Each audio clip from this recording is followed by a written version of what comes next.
ओम नमः शिवाय शिवजी सदा सहाय। ओम नमः शिवाय गुरुजी सदा सहाय। शिवजी द्वारा संध्या को वरदान। ब्रह्मा जी बोले, वशिष्ठ जी के चले जाने पर संध्या विधि पूर्वक तपस्या में लीन हो गई। शिवजी में चित्त लगाए संध्या को एक चतुर्युग समय व्यतीत हो गया।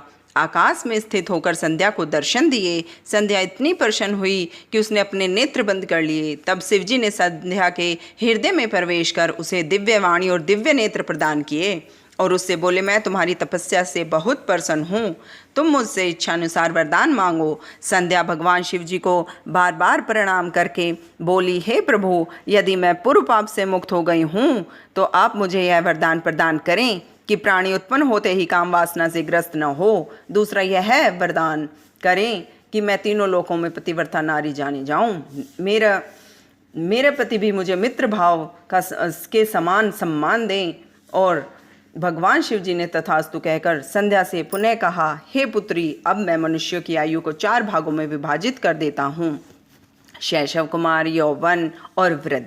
प्राणी जब यौवन अवस्था में आएगा तब ही उसे काम वासना जागृत होगी। अब कोई भी प्राणी जन्म लेते ही कामी नहीं होगा। इस त्रिलोकी में तू सर्वश्रेष्ठ सती होगी। तेरे पति के अतिरिक्त यदि अन्य पुरुष तुझे देखेगा तो वह नपुंसक बन जाएगा। तेरा पति 7 कल्पों तक जीवित रहेगा और बड़ा भाग्यवान होगा।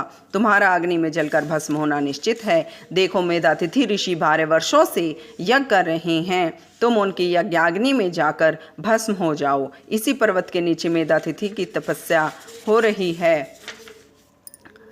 तू जैसा पति चाहेगी वैसा संकल्प मन में धारण करके अग्नि में प्रवेश कर जा।